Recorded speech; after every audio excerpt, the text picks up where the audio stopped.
ओम अज्ञानतिमिरान्धस्य ज्ञानञ्जनशलाकया चक्षुरुन्मिलितं येन तस्मै श्रीगुरुवे नमः। श्रीचैतन्यमनोभीष्टं स्थापितं येन भूतले स्वयं रूप कदा मह्यं ददाति स्वपदान्तिकं वन्देऽहं श्रीगुरुः श्रीयुतपदकमलं श्रीगुरून् वैष्णवाचं श्रीरूपं साग्रजातं सागण रघुनाथान्वितं तं सजीवं साद्वैतं सावधूतं परिजनसहितं कृष्णचैतन्यदेवं श्रीराधाकृष्णपादान् सागणललिता श्रीविशाखान्विताश्च नित्यानन्दं नमस्तुभ्यं प्रेमानन्दप्रदायिते कलौ कल्मस्य नाशाय जानवीपतये नमः। नमो महावदन्याय कृष्णप्रेमप्रदायिते कृष्णाय कृष्णचैतन्यो नामिने गौरद्विषे नमः। पञ्चतत्त्वात्मकं कृष्णं भक्तरूपस्वरूपकं भक्तावतारं भक्ताख्यं नमामि भक्तिशक्तिकम्। अनर्पित चरीशिरात करुणावतीर्णव कलौ समर्पित उन्नत उज्ज्वल रस स्वभक्ति श्रियम हरिपुरट सुंदर गुदगतम संदीपितम सदा हृदय कंदरे स्मृतव सचिनंदनम संसार दुख जलदो पतितस्य कामा क्रोधादीन क्रम करे कवलीकृतस्य दुर्वासना निगडितस्य निराश्रयस्य चैतन्य चंद्रमम देहि पदावलंबम चैतन्य चंद्रमम हृदय कुमुदम विकास्यम हृदय विदेहि निजि चिंतन भृंगरंगे किंचापराध तिमिर निब्यड बुधो यम पादामृतम सदय पायत दुर्गतम माम आजानुलंबित भुजो कनकावदातो संकीर्तने कपितरो कमलायताक्षो विश्वम्बरो द्विजवरो युगधर्मपालो वंदे जगत्प्रियकरो करुणावतारो नमस्ते काल सत्याय जगन्नाथाय सुताय च सभृत्याय सपुत्राय सकलत्राय ते नमः। अतीर्णो साकारुण्यं परिच्छिन्नो सदीश्वरो श्रीकृष्ण चैतन्य नित्यानंदो द्वय भ्रातरं भजे स जयति विशुद्ध विक्रमं कनकाभ्यं कमलाय तीक्ष्णं वरजाननं विलंबितं खड्भुज बहुधा भक्ति रसाभिनर्तकम्। जयति जयतु देव कृष्ण चैतन्य चंद्रो जयति जयतु कीर्तितस्य नित्या पवित्रम जयति जयतु वृत्तस्य विशेषमूर्ति जयति जयतु नृत्यस्य तरूप सर्व प्रियाणम। जय श्री कृष्ण चैतन्य प्रभु नित्यानंद श्री अद्वैत गदाधर श्रीवासादि श्री गौर भक्त वृंद। हरे कृष्णा कृष्ण कृष्णा हरे हरे हरे राम राम राम हरे हरे। तो आज इसमें हम लोग को चैतन्य श्रीमद् चैतन्य भागवत आदि खंड प्रथम अध्याय और श्लोक संख्या 62 नंबर पढ़ना है। बोलते हैं ये अनंत नामेर श्रवण संकीर्तन ये ते मते केन नाही बोले ये ते जन अशेष जन्मेरा बंधन छिंडे सही क्षणे अतएव वैष्णव ना छाड़े कबूताने शेष बाई संसारेर गति नाही आर अनंतेर नाम सर्व जीवेर उद्धार। जिस अनंत देव का नाम श्रवण और संकीर्तन करने से जो कोई कैसा भी हो, रोगी हो या पतित हो, मनुष्य किसी भी प्रकार के अकस्मात व परिहासित आदि से उनके नाम का क्यों न उच्चारण करे, उसी समय उसके अशेष जन्म के बंधन नष्ट हो जाते हैं। इसलिए वैष्णव कभी भी श्री अनंत देव का आश्रय नहीं त्यागते हैं। श्री शेष के बिना इस संसार का कोई भी रक्षक नहीं है। श्री अनंत देव के नाम से ही सब जीवों का उद्धार हो जाता है। क्या बोलते हैं यहाँ पर कि जिस श्री अनंत देव का नाम श्रवण और कीर्तन करने से जो कोई कैसा भी हो, पतित हो या रोगी, मनुष्य किसी भी प्रकार अकस्मात नाम ले ले या परिहास के साथ, उपहास के साथ अनंत भगवान का नाम ले ले, उस उनके नाम के उच्चारण मात्र से उसी समय उसके अशेष जन्म के बंधन नष्ट हो जाते हैं। बस नाम उच्चारण करने मात्र से। किसका? अनंत भगवान का। स्वयं नित्यानंद प्रभु अनंत भगवान है या बलराम जी। उनका नाम उच्चारण करने मात्र से समस्त अशेष बंधन नष्ट हो जाते हैं। इसलिए वैष्णव कभी भी अनंत देव का आश्रय नहीं त्यागते हैं। श्री शेष के बिना इस संसार में कोई भी दूसरा रक्षक नहीं है। श्री अनंत देव के नाम से ही सब जीवों का उद्धार हो जाता है। और जो कोई व्यक्ति अनंत देव का नाम लेता है तो उसका समस्त बंधन से उद्धार हो जाएगा। बोलते हैं कि जो है नाम अपराध त्याग पूर्वक जिस किसी भी प्रकार से श्री अनंत देव का नाम उच्चारण करने से ही माइक विचार के मूलभूत कारण अविद्या से उत्पन्न मनोधर्म की ग्रंथियां विच्छिन्न हो जाती हैं। क्या बोलते हैं? नाम अपराध त्याग पूर्वक मतलब नाम के प्रति अपराध को हम त्याग दें और किसी भी प्रकार से अनंत देव का नाम उच्चारण करें तो धीरे धीरे हम माइक विचारधारा के मूलभूत कारण और अविद्या से उत्पन्न मनोधर्म की ग्रंथियों को छिन्न भिन्न कर देंगे। मतलब जो माया के विचारधारे माइक विचारधारा है, जो विचारधारा माया के अंडर में है और अविद्या से उत्पन्न मनोधर्म है, उस ग्रंथियों को हम छिन्न कर देंगे। वैष्णव कभी भी श्री अनंत देव की अवज्ञा करने की कोई चेष्टा नहीं करते हैं। जो वैष्णव होते हैं वो कभी भी अनंत देव की अवज्ञा नहीं करते हैं। उनको जिस तरह वो कृष्ण को स्वीकार करते हैं उसी तरह वो बलराम जी को भी स्वीकार करते हैं। आगे बताने कि अनंत पृथ्वी गिरि समुद्र सहित ये प्रभु धरे न सिरे पालन करीते सहस्त्र फण एक फणे बिंदु एन अनंत विक्रम ना जाने न आछे है न। जो प्रभु अपने सहस्त्र फणों में से एक फण के ऊपर गिरी समुद्र सहित अनंत पृथ्वी को पालन करने के लिए धारण किए हैं। सहस्त्र फणों में से एक फण पर धारण करने से अनंत पृथ्वी एक बूंद की तरह आदो आर्दो वर्तमान है कि नहीं, यह अनंत पराक्रमशाली श्री अनंत देव भी नहीं जानते हैं कि अनंत देव के सिर पर जो है ये पृथ्वी टिकी हुई है, जो कि सहस्त्र फणों में से एक फण के ऊपर गिरी समुद्र सहित इस पृथ्वी पर जितने भी समुद्र हैं, जितने भी पहाड़ हैं, सब एक सरसों की बूंद की मात्र इस पृथ्वी पर जो है पृथ्वी को अपने सर पर धारण करते हैं। जो पृथ्वी पर जितने भी समुद्र पहाड़ों से युक्त ये पृथ्वी है, उसको अनंत देव क्या करते हैं, सहस्त्र फणों में से एक फण पर धारण करते हैं पृथ्वी को। वो अनंत पराक्रमशाली श्री अनंत देव भी नहीं जानते हैं। बोलते हैं भगवान श्री शेष के सहस्त्र फणों में फण है, उनमें से एक फण पर बिंदु रूप में सरसों के समान गिरी सागर सहित अनंत पृथ्वी अवस्थित है। उसी उसे अत्यंत भारी अनुभव करने की बात तो दूर रही, वो पृथ्वी वास्तव में अपनी मस्तक पर है कि नहीं, यह अनंत पराक्रमशाली श्री अनंत देव भी नहीं जानते हैं। उनको ये भी आभास नहीं है कि हमारे सर पर ही पृथ्वी टिकी हुई है। बोलते हैं सहस्त्र बदन कृष्ण यश निरंतर गायती अचिन आदि देव महीधर। बोलते हैं कि आदि देव महीधर श्रीशेष अपने सहस्त्र मुखों से निरंतर श्री कृष्ण का यश गान करते हैं। भूधारी भगवान श्रीशेष या अनंत देव निरंतर श्री कृष्ण का यश अपने सहस्त्र मुखों से गान करते रहते हैं। इससे इसके पहले ये वर्णन 12वें और 13वें संख्या श्लोक में देखने के योग्य है। बोलते हैं गायन अनंत श्री यसेर नाही अंत, जय भंग नाही कारु दोहे बलवंत। बोलता है कि यहाँ पर दो पक्ष हैं, प्रथम पक्ष श्री अनंत देव और दूसरा पक्ष श्री कृष्ण का अनंत यश है। श्री अनंत देव गान करते हैं, उधर श्री कृष्ण के श्री यश का अंत नहीं है। दोनों पक्ष ही बलशाली हैं, किसी की भी पराजय नहीं होती है। पहला पक्ष बता रहे हैं कि श्री अनंत देव का है, जो कृष्ण का गुणगान करते हैं, और दूसरा है अनंत देव का गान। दोनों पक्षों में श्री कृष्ण के यश का अंत नहीं होता है, और दोनों पक्ष बहुत ही बलवान बलवान है, किसी की भी पराजय नहीं होती है।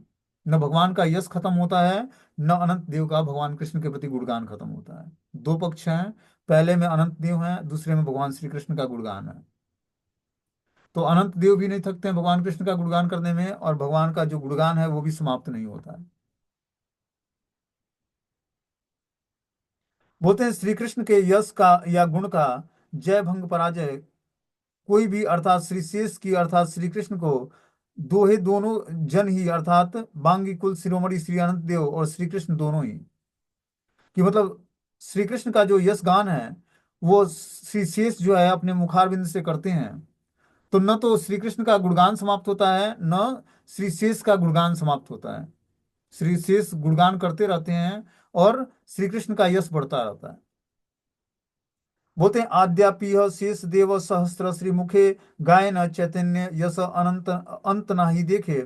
आज तक ही श्री शेष देव अपने सहस्त्र मुखों से श्री कृष्ण चैतन्य देव का यश गान कर रहे हैं, किंतु उनके यश का अंत नहीं देख पा रहे हैं। कि आरे राम गोपाल बाद लागी आछे, ब्रह्मा रुद्र सुर सिद्ध मुनीश्वर आनंदे देखी छे। अरे भाई देखो, श्री बलराम और श्री कृष्ण ने अपना अपना उत्कर्ष प्रदर्शन करने के लिए परस्पर प्रतियोगिता आरंभ की है, जिसे ब्रह्मा शिव इत्यादि देवता और सिद्ध मुनीश्वर आदि आनंद से देख रहे हैं। बोलते हैं कि अर्थात स्वयं रूप भगवान श्री कृष्ण और उनका वैभव प्रकाश श्री बलराम या श्री अनंत देव के बीच में वाद लागिच्छे, अर्थात शिव्य श्री विग्रह श्री कृष्ण ने निरंतर नौ नौ भाव से वर्धन अपने गुणमाधुर्य तथा एक सेवक विग्रह श्री अनंत ने अपने सहस्त्र भावों से उपास्य श्री कृष्ण के गुण कीर्तन द्वारा अपना अपना उत्कर्ष प्रदर्शन करने के लिए परस्पर प्रतियोगिता आरंभ की है। क्या प्रतियोगिता आरंभ की है? कि अनंत देव भगवान का गुणगान करते हैं और श्री कृष्ण निरंतर नौ नौ भाव का वर्धन करते हैं, मतलब नई नई लीलाएं संपन्न करते हैं, और क्या करते हैं, जो अनंत शेष हैं उस नई लीलाओं का गुणगान करते हैं। तो ये लीलाएं बस उन्हीं को समझ में आती हैं। जो श्री कृष्ण लीलाएं संपन्न करते हैं वो अनंत देव को ही समझ में आती है और अनंत देव उसका गुणगान करते हैं। तो न श्री कृष्ण की लीलाएं समाप्त होती हैं न अनंत देव का गुणगान समाप्त होता है। बोलते हैं लागा बलि चली आय सिंधु तरीवारे, यसे र सिंधु नादे कुल अधिक अधिक बाड़े। श्री अनंत देव श्री कृष्ण यश समुद्र का अंत पाने के लिए प्रबल भाव से कीर्तन चेष्टा का प्रदर्शन करते हैं। क्या बोलते हैं कि श्री अनंत देव श्री कृष्ण के यश समुद्र का अंत पाने के लिए प्रबल भाव से कीर्तन चेष्टा करते हैं, प्रदर्शन करते हैं कि मैं भगवान कृष्ण के लीलाओं का अंत पालूं। किंतु असीम अपार कृष्ण यश समुद्र का कुल और तटभूमि अधिक बढ़ती जा रही है, क्योंकि भगवान की लीलाएं समाप्त नहीं होती हैं। तो अनंत देव गुणगान करते जाते हैं और भगवान कृष्ण की लीलाएं संपन्न होती जाती हैं। तो भगवान ने अधिकार दे रखा है अनंत देव को भगवान से अपने गुणगान करने के लिए। क्यों? क्योंकि गुणगान को जब हम लोग सुनेंगे तो हम जैसे जो बद्ध जीवात्मा है उनका कल्याण होगा।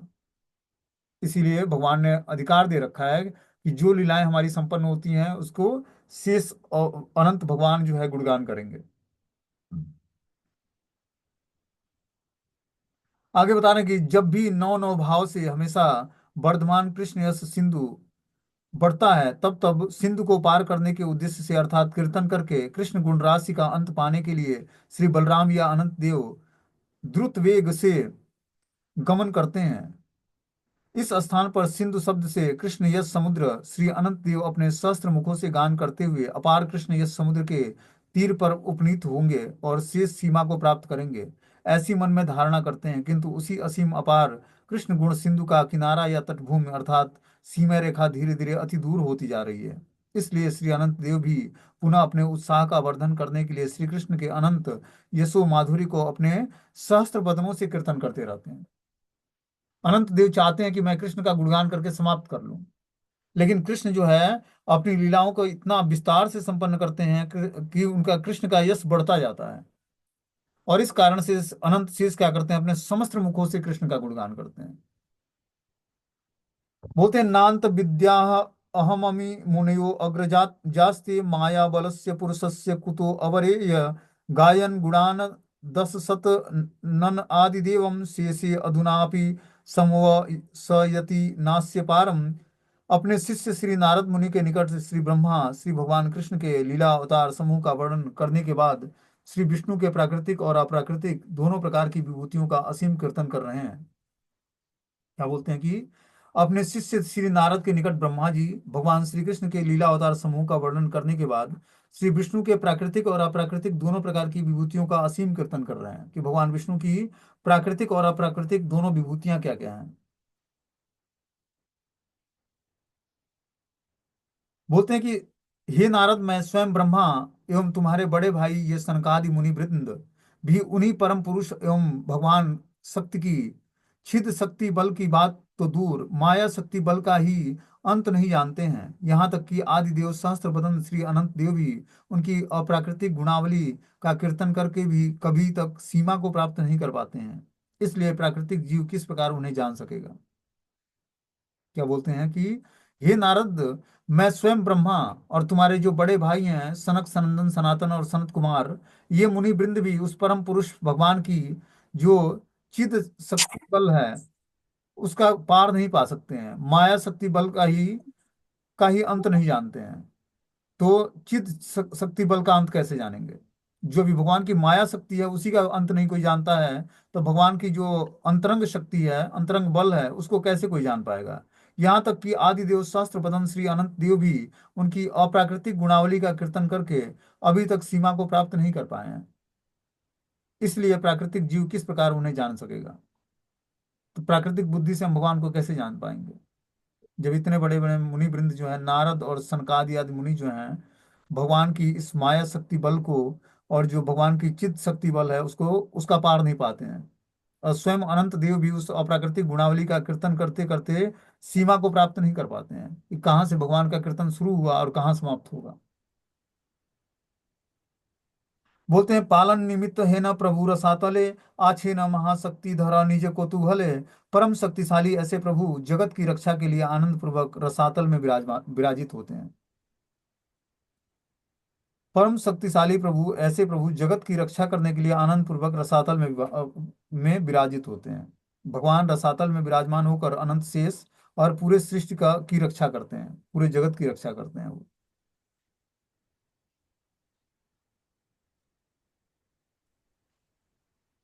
अब रसातल जो है, अतल, वितल, सुतल, तलातल, महातल, रसातल और पाताल, इस सात लोग निम्न हैं, नीचे के लोग हैं, जो धरती के नीचे पाए जाते हैं।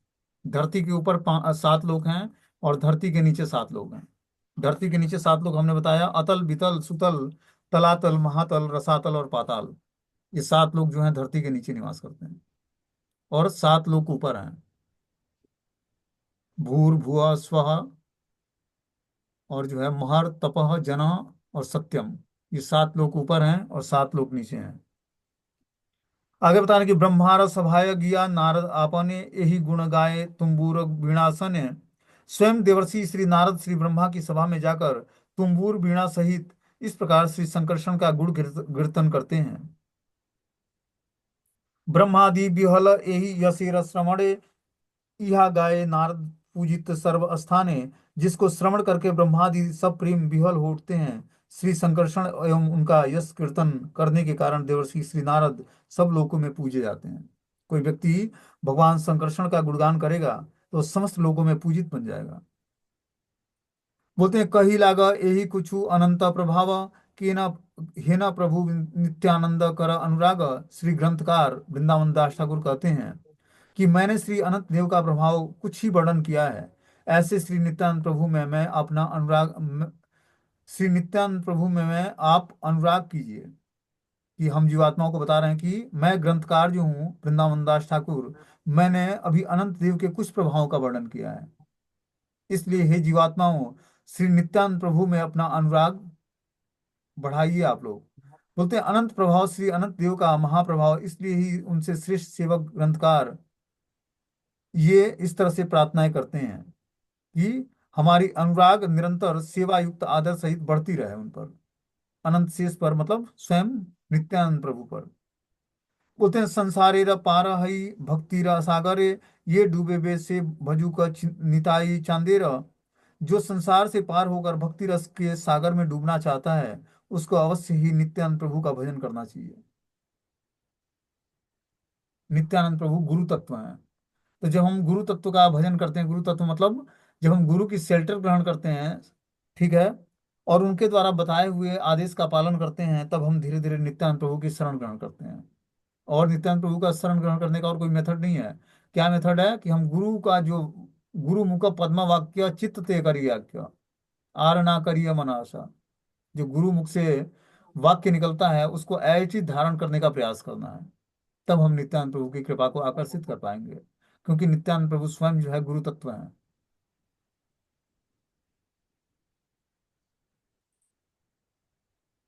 बोलते हैं, संसार सागर के समान उसमें डूबे हुए जीव का सर्वनाश होता है। संसार रूपी समुद्र से उत्तीर्ण होकर भगवान के सेवामय अगाध सागर में निमज्जित होने से ही नित्य परमानंद का उदय होता है। सेवा समुद्र में निमज्जित होने की जिनकी अभिलाषा है, उनको नित्यानंद पादाश्रय ग्रहण करना ही एकांत प्रयोजनीय है। जो व्यक्ति संसार सागर से डूब कर अपना सर्वनाश नहीं करना चाहता है और संसार सागर रूपी समुद्र से उत्तीर्ण होकर भगवान के सेवामय अगाध सागर में निमज्जित होना चाहता है, उसको परमानंद भगवान श्री नित्यानंद प्रभु का के पाद पद्मों का आश्रय ग्रहण करना पड़ेगा। तभी वो आनंद को प्राप्त कर पाएगा। बोलते हैं, वैष्णव चरण मोरे यही नमस्कार, भजी ए न जन्मे जन्मे प्रभु बलराम। श्री ग्रंथकार वृंदावन दास ठाकुर कहते हैं कि वैष्णव चरणों में मेरी यही अभिष्ट प्रार्थना है कि मैं प्रत्येक जन्म में सर्वदा श्री बलराम श्री नित्यानंद प्रभु का ही सेवा करता रहूं। संसार के अंतर्गत जीव नश्वर इंद्रियों के तर्पण में व्यस्त रहता है। वे अपनी अपनी जड़ेंद्रियों के ज्ञान द्वारा भोग्य वस्तुओं को नापने की चेष्टा करते हैं। परिदृश्यमान जगत में भोग बुद्धि रहित होने से जीव भगवत प्रकाश श्री नित्यानंद भिन्न श्री गुरुदेव के पाद पद्मों का आश्रय लेकर वैकुंठ वस्तु का रहस्य प्राप्त करता है। क्या बोलते हैं यहाँ पर कि संसार के अंतर्गत जीव नश्वर इंद्रियों के तर्पण में व्यस्त है। हम सभी जीवात्मा जो हैं इस भौतिक संसार के बीच में जो है इंद्रियों के तर्पण में व्यस्त हैं। ठीक है ना। वे अपनी अपनी जड़ इंद्रियों के ज्ञान द्वारा भोग्य वस्तुओं को नापने की चेष्टा करते हैं। जड़ इंद्रियां मतलब जो इस भौतिक संसार में भौतिक इंद्रियां हैं हमारी, उस इंद्रियों की सहायता से हम भोग्य वस्तुओं को नापने की चेष्टा करते हैं, भोगने का प्रयास करते हैं। परिदृश्यमान जगत में भोग बुद्धि रहित होने से जीव भगवत प्रकाश श्री नित्यानंद प्रभु से भिन्न अभिन्न श्री गुरुदेव के श्रीपाद पद्मों का आश्रय लेकर वैकुंठ वस्तु का रहस्य प्राप्त करता है। जब वही जीवात्मा जिसकी भोग बुद्धि है उससे रहित होकर वो भगवत प्रकाश से श्री नित्यानंद प्रभु से अभिन्न श्री गुरुदेव के पाद पद्मों का आश्रय लेता है, तब वो वैकुंठ वस्तु के रहस्य को जान पाता है। इसीलिए गुरु के पाद पद्मों का आश्रय लेना आवश्यक है, शेल्टर लेना आवश्यक है। और उनके द्वारा जब आदेश प्राप्त होगा, उस हिसाब से जब हम भक्ति को करेंगे, तब जाकर हम धीरे धीरे जो है श्री चैतन्य महाप्रभु को जान पाएंगे। क्योंकि बिना नित्यानंद प्रभु गुरु तत्व की कृपा के भगवान श्री चैतन्य या कृष्ण को प्राप्त करना बहुत मुश्किल है। बोलते हैं कि कौन माइक ऑफ कर दिया है?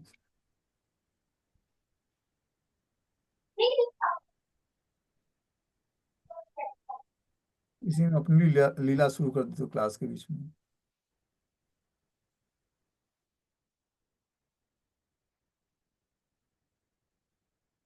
बोलते हैं श्री नित्यानंद विग्रह अपने सेव्य विग्रह श्री कृष्ण चैतन्य से अभिन्न आश्रय भाव में विषय विग्रह अर्थात स्वयं रूप श्री भगवान गौर कृष्ण के प्रियतम सेवक हैं। मुक्त पुरुषों की निर्मल आत्मा की एकमात्र वृत्ति ही शुद्ध भक्ति है। अहेतुकी और व्यवधान रहित भक्ति श्री गौर कृष्ण सेवा की ओर उन्मुख श्री गुरुदास को ही भक्ति रसामृत सिंधु में तैरने की योग्यता प्राप्त होती है। यस्य देवे परा भक्ति यथा देवे तथा गुरु तस्येते कचताम हर्ता प्रकाशयन्ते महात्मना। क्या बोलते हैं? श्री नित्यानंद विग्रह अपने सेव्य विग्रह श्री कृष्ण चैतन्य से अभिन्न आश्रय भाव में विषय विग्रह अर्थात स्वयं रूप भगवान श्री गौरांग कृष्ण के प्रियतम सेवक है। जो श्री चैतन्य नित्यानंद प्रभु हैं, वो सेव्य विग्रह उनके हैं श्री कृष्ण चैतन्य, मतलब वो श्री कृष्ण चैतन्य की ही सेवा करते हैं। स्वयं रूप भगवान श्री गौर कृष्ण के प्रियतम सेवक हैं। जो स्वयं रूप भगवान गौरांग महाप्रभु हैं, वे कृष्ण के प्रियतम सेवक के रूप में अपने को प्रस्तुत करते हैं, जबकि स्वयं वो कृष्ण ही हैं। मुक्त पुरुषों की निर्मल आत्मा की एकमात्र वृत्ति जो है शुद्ध भक्ति है। जो मुक्त जीवात्मा है, उसके हृदय की वास्तविक वृत्ति क्या है? भगवान की शुद्ध भक्ति को प्राप्त करना, शुद्ध भक्ति करना। अहेतुकी की और व्यवधान रहित भक्ति से श्री गौर कृष्ण सेवा की ओर उन्मुख श्री गुरुदास को ही भक्ति रसामृत सिंधु में तैरने की योग्यता प्राप्त होती है। क्या बोलते हैं यहाँ पर कि आहेतुकी की और व्यवधान रहित भक्ति की श्री गौर कृष्ण की सेवा की ओर उन्मुख श्री गुरुदास को ही भक्ति रसामृत सिंधु में तैरने की योग्यता प्राप्त होती है। जो गुरु का दास बनकर और उनकी आहेतुकी की कृपा को प्राप्त करता है, वही व्यवधान रहित भक्ति प्राप्त कर पाता है, जिसमें कोई व्यवधान नहीं आएगा। बिना गुरु के पाद पद्मों का आश्रय लिए व्यक्ति जो है निर्बाध भक्ति प्राप्त नहीं करेगा, जिसमें कोई बाधा न उत्पन्न हो। क्योंकि जीवात्मा के जो अपने पाप हैं, उससे भक्ति में बाधा उत्पन्न होते हैं। लेकिन जब व्यक्ति गुरु का आश्रय ग्रहण करके भक्ति करता है, तो गुरु क्या करते हैं? उसके सारे बंधनों को काट देते हैं अपनी शक्ति के द्वारा, और फिर जाकर उसको मंत्र दीक्षा देते हैं। फिर वो जब मंत्र जाप करता है, तो गुरु सेवा करता है जाप के माध्यम से, क्योंकि आदेश है उसको। और फिर जाकर वो अपने समस्त बंधनों को काट पाता है, समस्त बंधनों को जान पाता है। बोलते हैं परमहंस कुल चूड़ामणि श्री नरोत्तम दास ठाकुर महाशय अपने रचित प्रार्थना ग्रंथ में कहते हैं कि निताई पद कमल कोटि चंद्र सुशीतल ए छाया जगत जुड़ाए हे ना निता बिन भाई राधा कृष्ण पाईते नहीं दृढ़ करी धर निताई पाया। क्या बोलते हैं कि जो भगवान नित्यानंद प्रभु के चरण कमल हैं, वो कोटि चंद्रमाओं के समान सुशीतल है।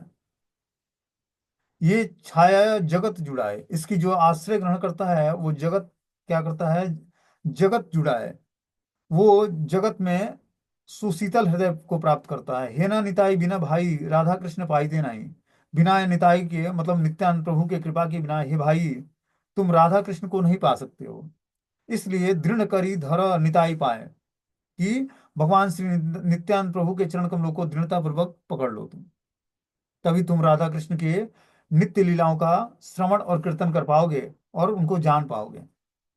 बोलते हैं वैष्णव या विष्णुदासों के प्रभु सारे विष्णु तत्व के मूल अंशी श्री नित्यानंद प्रभु बलदेव हैं। जो वैष्णव या विष्णुदास है वो विष्णु तत्व के मूल अंशी श्री नित्यानंद प्रभु या बलराम हैं। ग्रंथकार उन्हीं प्रभु की सेवा करने की अभिलाषा से उनके नित्य दास वैष्णव के चरणों में अपनी अभिष्ट प्रार्थनाएं ज्ञापन कर रहे हैं। क्या बोलते हैं कि जो है, जो ग्रंथकार हैं वृंदावन दास ठाकुर, वो प्रभु की सेवा करने की अभिलाषा से ही उनके नित्य दास वैष्णव के चरणों में अपनी अभिष्ट प्रार्थनाएं ज्ञापन कर रहे हैं। तो हमें क्या करना पड़ेगा? हमें गुरु के सामने या वैष्णव के सामने अपनी अभिष्ट प्रार्थनाएं को व्यक्त करना पड़ेगा, अपनी इच्छाओं को व्यक्त करना पड़ेगा। तब जाकर हम जो है धीरे धीरे जो है नित्यानंद प्रभु बलराम की कृपा से और जो है उनकी सेवा करने का हमें राइट्स प्राप्त होगा, अधिकार प्राप्त होगा। वैष्णव नित्य मुक्त और जीव के नित्य पूज्य हैं। उनके निकट ही साधक को अपने उपास्य की उपासना के निमित्त नित्य अभिष्ट प्रार्थनाएं ज्ञापन करना विधि है। क्या बोलते हैं? वैष्णव नित्य मुक्त और जीव भी नित्य पूज्य है। उनके निकट ही साधक को अपने उपास्य की उपासना के निमित्त नित्य अभिष्ट प्रार्थनाएं ज्ञापन करना विधि है। जब हम क्या करते हैं, वैष्णव के सामने अपने हृदय की पुकार को प्रार्थनाओं के माध्यम से व्यक्त करते हैं। किस वैष्णव के सामने? जो उत्तम अधिकारी है। किसी के सामने नहीं कि किसी के सामने रोना शुरू कर दिया।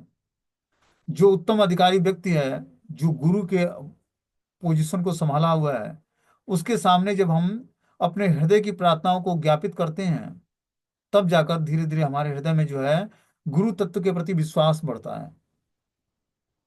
यहाँ वैष्णव आचार्य ग्रंथकार स्वयं आचरण करके कपट रूप से दीनता का आश्रय लेने वाले अहंकार विमूढ़ दीन घमंडी जीवों को शुद्ध भक्ति के अविच्छेद्य अंग रूप में से वैष्णव समीप में दैन्य ज्ञापन आचरण की शिक्षा दे रहे हैं। कि हमें क्या करना पड़ेगा? भगवान से पहले वैष्णव के सामने अपनी दीनता व्यक्त करनी पड़ेगी, दैन्यता व्यक्त करनी पड़ेगी।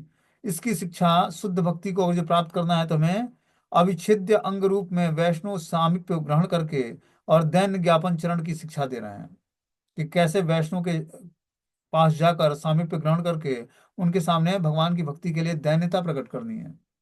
तब जाकर आपके हृदय में धीरे धीरे जो है दीनता का आश्रय ले पाओगे और कपट पूर्ण व्यवहार से अपने को छुड़ा पाओगे। कहने का मतलब ये है कि जो हमारे हृदय की स्थिति है वो जब हम वैष्णव के सामने खोलते हैं, कैसे वैष्णव के सामने? जो उत्तम अधिकारी लेवल पे हैं, तब उनकी कृपा कृपा होती है। तब जाकर हम जो है धीरे धीरे भक्ति को समझ पाते हैं, क्योंकि उसी रास्ते से सब गुजर के ही भगवान की भक्ति को प्राप्त करते हैं। जो रास्ते में बाधाएं आती हैं, उस बाधाओं को चीरते हुए व्यक्ति जो है आध्यात्मिक जीवन में आगे बढ़ता है। उसकी शक्ति कैसे प्राप्त होती है? जो उस रास्ते पर चला है पहले। महाजनो एन गतः सपंथा। जो महाजन व्यक्ति उस रास्ते पर चला है, जब हम उसके फुट स्टेप को फॉलो करते हैं, तब जाकर हम धीरे धीरे आध्यात्मिक जीवन में प्रोग्रेस कर पाते हैं। इसके लिए हमें प्रार्थनाएं अर्पण करना आवश्यक है। बोले हैं कि अंतर्यामी नित्यानंद बलिबा कौतुके चैतन्य चरित्र कुछ ही लिखित पाठ पुस्तके श्री ग्रंथकार वृंदावन दास ठाकुर कहते हैं कि अंतर्यामी श्री नित्यानंद प्रभु के कौतुक पूर्वक मुझसे श्री चैतन्य चरित्र विषय कुछ पुस्तकें लिखने के लिए आदेश किया है। कि स्वयं नित्यानंद प्रभु ने भगवान श्री चैतन्य महाप्रभु के चरित्र के लिखने के लिए हमें आदेश दिया है।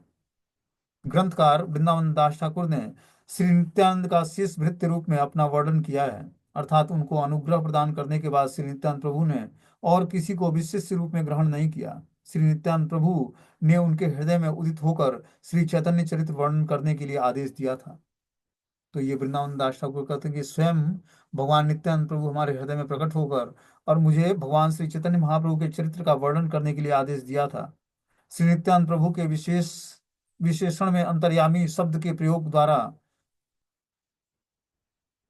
प्रभु के अप्रकट समय में भी जो ग्रंथकार के हृदय देश में ग्रंथ रचना का आदेश स्फुरित प्राप्त हुआ, वही यहाँ पर सूचित हो रहा है कि जो वृंदावन दास ठाकुर के हृदय में नित्यानंद प्रभु के द्वारा जो हृदय देश में जो ग्रंथ रचना का आदेश स्फुरित हुआ, उसी को वो सूचना के माध्यम से हम लोग के पास प्रकट कर रहे हैं।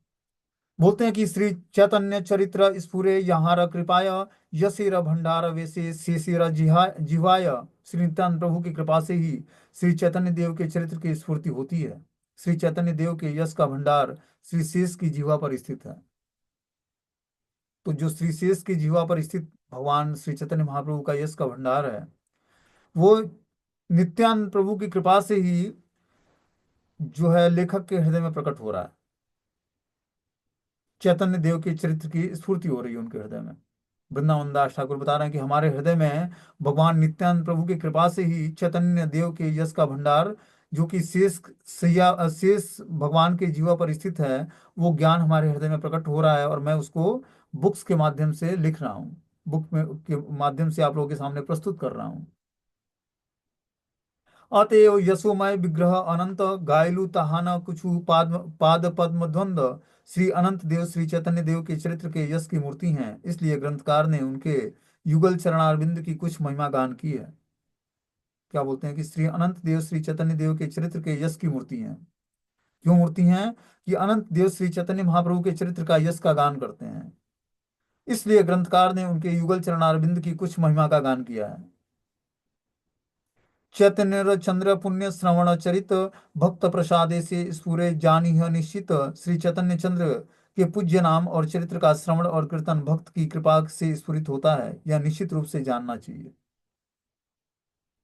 कि श्री चैतन्य महाप्रभु के पूज्य नाम और चरित्र का श्रवण और कीर्तन भक्त की कृपा से ही हृदय में स्फुरित होता है। जब तक भक्त कृपा नहीं करेंगे, तब तक हम भगवान श्री चैतन्य महाप्रभु के चरित्र का श्रवण और कीर्तन करने के योग्य नहीं हो पाएंगे।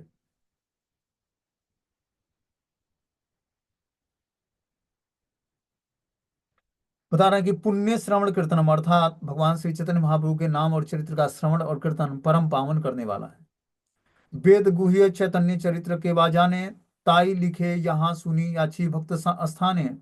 जो वेदों का भी गुह्य है, उस श्री चैतन्य देव के चरित्र को कौन जानता है? मैंने भक्तों के श्रीमुख से जो कुछ सुना है वही लिख रहा हूँ। वृंदावन दास ठाकुर बोल रहे हैं कि चैतन्य महाप्रभु का जो दिव्य चरित्र है, वो वेदों का गुह्य अंश है, उसको कौन जान सकता है? मैंने तो भक्तों के मुखारविंद से जो सुना है वही मैं लिखने का प्रयास कर रहा हूँ।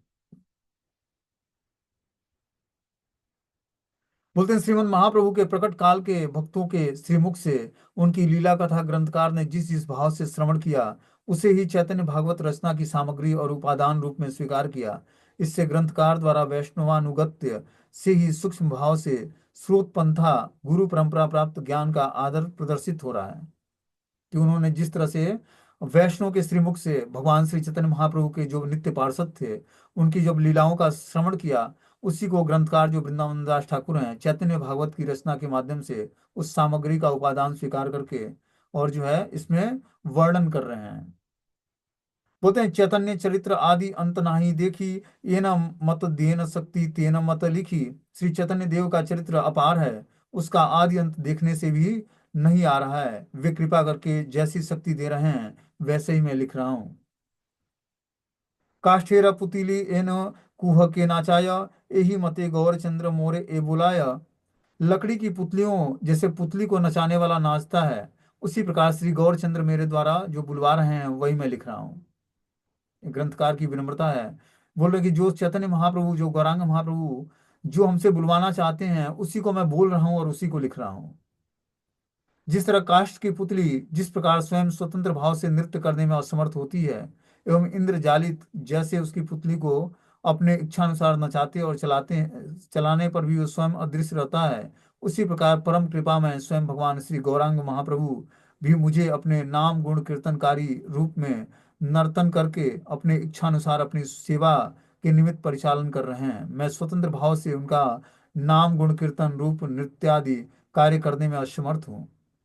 देखो कितना गुह्य बात बता रहे हैं। वृंदावन दास मुझे वक्ता श्री चैतन्य, कि वृंदावन दास के मुख से स्वयं भगवान चैतन्य महाप्रभु गुणगान कर रहे हैं अपना। उनके मुख से भगवान चैतन्य महाप्रभु की कृपा से ही वृंदावन दास ठाकुर भगवान का गुणगान कर पा रहे हैं। तो जो हम श्रवण कर रहे हैं, ये भी भगवान श्री नित्यानंद प्रभु और चैतन्य महाप्रभु की कृपा से ही हो रहा है। ये मत समझना कि ये हम लोग अपने आपस में टाइम निकाला हमने अपने कीमती वक्त से और क्लास श्रवण कर रहे हैं, तो ये महान भगवान श्री गौरांग महाप्रभु और नित्यानंद प्रभु की कृपा से ही हो रहा है। देखो यहाँ पर क्या लिखते हैं वृंदावन दास ठाकुर, कि मैं तो एक काष्ठ की पुतली की तरह हूँ। जिस तरह काष्ठ की पुतली को नचाने वाला इंद्रजाली उस पुतली को अपनी इच्छा अनुसार नचाता है और चलाने पर भी वह स्वयं अदृश्य रहता है, उसी प्रकार परम कृपा में स्वयं भगवान गौरांग महाप्रभु ने मुझ पर नाम गुण रूपी कीर्तनकारी रूप नर्तन करने और अपनी इच्छानुसार अपनी सेवा में निमित्त परिचालन कर रहे हैं। तब मैं स्वतंत्र भाव से उनके नाम गुण कीर्तन या नृत्य आदि कार्य को लिखने में समर्थ हो पाया हूँ। नहीं तो मेरे अंदर अपनी योग्यता नहीं है। बोलते हैं सर्व वैष्णव पायर करी नमस्कार, इथे अपराधु कुछ नहु का अमार। ग्रंथकार वृंदावन दास ठाकुर अति दैन्य भाव से कह रहे हैं कि मैं सभी वैष्णव के चरणों में प्रणाम करता हूँ, जिससे इस ग्रंथ की रचना में कोई अपराध न हो पाए। मन दिया सुन भाई श्री चैतन्य कथा, भक्त संगे ये लीला कैला यथा यथा। जहां जहां भक्तों के संग में जो जो लीलाएं की, उसको मन लगाकर सुनो। त्रिविध चैतन्य लीला आनंदेर धाम, आदि खंड मध्य खंड शेष खंड नाम। आनंद धाम श्री चैतन्य देव की लीला तीन खंडों में विभक्त है, जो आदि खंड मध्य खंड और शेष खंड नाम से कथित है। आदि खंडे प्रधानंत विद्यार विलास, मध्य खंडे चैतन्य कीर्तन प्रकाश, शेष खंडे सन्यासी रूपे नीलांचल स्थित नित्यानंद स्थाने समर्पित गौण छित। आदि खंड में मुख्य रूप से श्री चैतन्य देव के विद्या विलास और मध्य खंड में कीर्तन प्रकाश का वर्णन है। शेष खंड में सन्यास रूप में नीलांचल में अवस्थान और श्री नित्यानंद प्रभु की गौण देश में समर्पण की लीलाओं का वर्णन है। तो इस तरह से भगवान चैतन्य महाप्रभु की लीलाएं तीन खंड में हैं, आदि खंड मध्य खंड और शेष खंड में। प्रथम खंड में जो भगवान की विद्या विलास लीलाएं हैं उसका वर्णन है। द्वितीय खंड में चैतन्य महाप्रभु के कीर्तन प्रकाश के का वर्णन है। और तृतीय खंड में संन्यास रूप में नीलांचल में स्थित भगवान चैतन्य महाप्रभु ने जो लीलाएं संपन्न की उसका वर्णन है। बोलते हैं कि ग्रंथ के तीन खंडों के आदि खंड में महाप्रभु का विलास विद्या, मध्य खंड में कीर्तन विलास और शेष खंड में पुरुषोत्तम में यतिवेश से अवस्थान लीला वर्णित कर रहे हैं। इसी बीच श्री गौर सुंदर का गृहस्थ लीला द्वारा श्री गौण देशवासियों को कृष्ण कीर्तन का उपदेश प्रदान और संन्यास लीला में उत्कल के वे श्री पुरुषोत्तम धाम में अवस्थान पूर्वक अपने भक्तों का पालन सुना रहे हैं। जिस समय वे गौड़ देश में भक्ति धर्म का प्रचार कर रहे थे, उस समय उनके सहायक रूप में श्री नित्यानंद प्रभु और श्री हरिदास ठाकुर एवं अन्यान्य शुद्ध भक्त प्रचार कार्य में नियुक्त थे। नीलांचल में अवस्थान के समय श्री महाप्रभु ने गौड़ देश में प्रचार कार्य के निमित्त श्री नित्यानंद प्रभु को ही प्रधान प्रचारक रूप में नियुक्त किया था। नीलांचल में रह रहे सब गौड़ीय भक्त श्री दामोदर स्वरूप गोस्वामी प्रभु के ही अनुगत थे, और गौड़ देशवासी भक्त नित्यानंद प्रभु के अधिकार में रहकर ही निरंतर हरि भजन करते थे। तो इस तरह से जो है दो मुख्य भगवान के रिप्रेजेंटेटिव थे। गौड़ देश भक्त जो है नित्यानंद प्रभु, जो मतलब गौड़ देश के थे, वो नित्यानंद प्रभु के अंडर गाइडेंस में थे। और जो नीलांचल में रह रहे थे गौड़ीय भक्त, वो स्वरूप दामोदर जो महाप्रभु के सेक्रेटरी थे, उनके अंडर गाइडेंस में रहकर भक्ति करते थे। श्री गौर मंडल के में उन्होंने श्री नित्यानंद प्रभु को प्रधान प्रचारक के रूप में पद पर अभिषिक्त किया था। श्री नित्यानंद प्रभु द्वादश प्रधान भक्तों को लेकर गौड़ देश में सर्वत्र प्रचार कार्य में नियुक्त थे। श्री ब्रज मंडल में दो प्रधान सेनापति श्री रूप गोस्वामी और श्री सनातन गोस्वामी, दोनों प्रभुओं ने पश्चिम देश के प्रचार का दायित्व ग्रहण किया था। तो जो यहाँ पर वृंदावन धाम में ब्रज मंडल में जो प्रचार किया महाप्रभु के पार्षदों ने, जिसमें से रूप गोस्वामी और सनातन गोस्वामी प्रमुख आचार्य थे, इन्होंने पश्चिम देश में प्रचार का दायित्व ग्रहण किया। अभी मीटिंग क्लोज हो जाएगा।